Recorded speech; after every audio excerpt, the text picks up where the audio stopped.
દર્શક મિત્રો, મહામંથન મંતવ્ય ન્યૂઝમાં આપનું સ્વાગત છે। ગીર સોમનાથમાં અંતિમ ઘડીઓમાં જ્યારે કોંગ્રેસના વોર્ડ નંબર 1ના ઉમેદવાર ફોર્મ ભરવા માટે ગયા તો તેમની સાથે દાવ થઈ ગયો।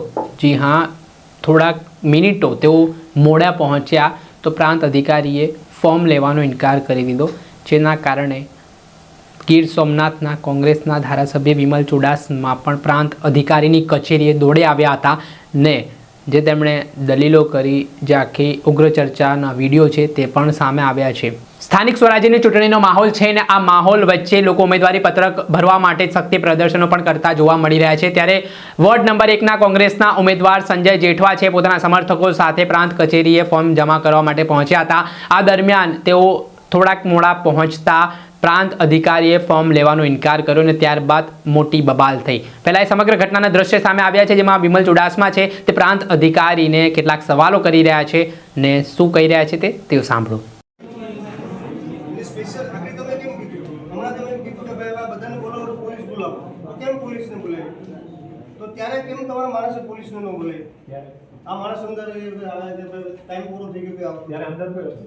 हाँ पर पुलिस तो बहार थी ने तो पुलिस केम बोले હવે અત્યારે તમે પોલીસ બોલાવી છે તો ત્યારે કેમ બોલાવી છે? અત્યારે તમે તમે સંપૂર્ણ તમે જે કરો છો સંપૂર્ણ એ તમે ભાજપના ઈશારે જ કરો છો સંપૂર્ણ।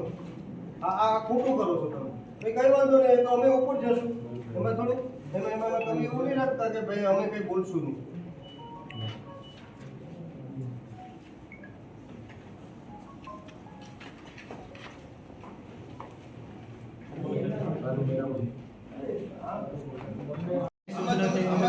તમે મને આપ્યું છે એમાં કોઈ એવું નથી। આમાં તમે કે 3 વાગે તમને રજૂ કરવાનું, આમાં તમે ઓર્ડરમાં એમ લખો છો કે ચૂંટણી અધિકારી કચેરી, આ ભાઈ તમારી કચેરી 3 વાગે તો હતો ચૂંટણી અધિકારી તમારું એડ્રેસ, જો એડ્રેસ શું છે, સરનામું ચૂંટણી અધિકારી તો મદદની આપણે આખું જ વાંચું છું। આ એડ્રેસની બહાર કંપાઉન્ડની બહાર હોય ને, હું તો તમને એમ કહું છું કે કદાચ ગેટની અંદર હોય ને તો એને અધિકાર છે।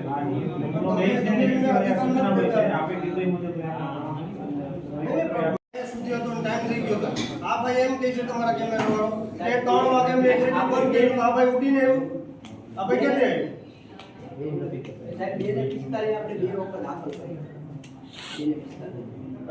તમારા કેમેરામાં કેટલા વાગે બંધ ગેટ થતું બતાવે?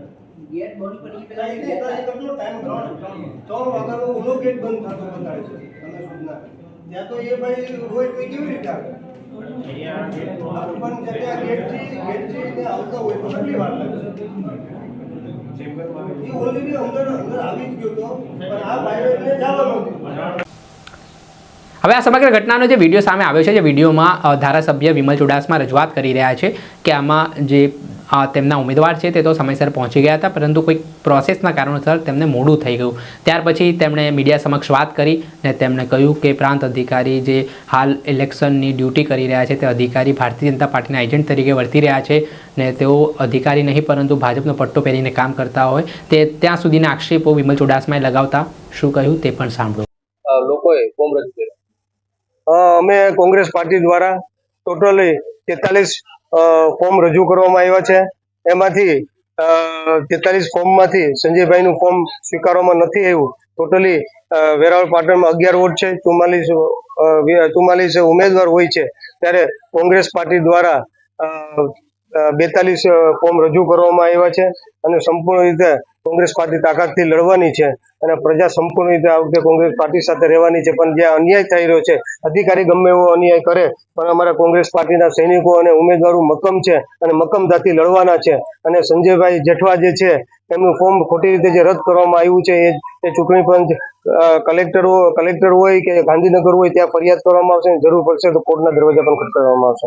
આખું નામ શું છે અધિકારી પ્રાંત અધિકારી તરીકે હું આજે પહેલી વાર એમને મળેલો હતો। નવા જ હમણાં પ્રાંત અધિકારી આવેલા છે। આ ચૂંટણી પહેલા જ ભારતીય જનતા પાર્ટીએ કદાચ એમની સેવા સારી કરતા હોય એટલે ચૂંટણી અનુલક્ષીને સ્પેશિયલ કેસમાં મૂકેલા હોય। ભાઈ, જે ઉમેદવારને તમારે રોક્યો તો એ અધિકારીનું આખું નામ શું છે?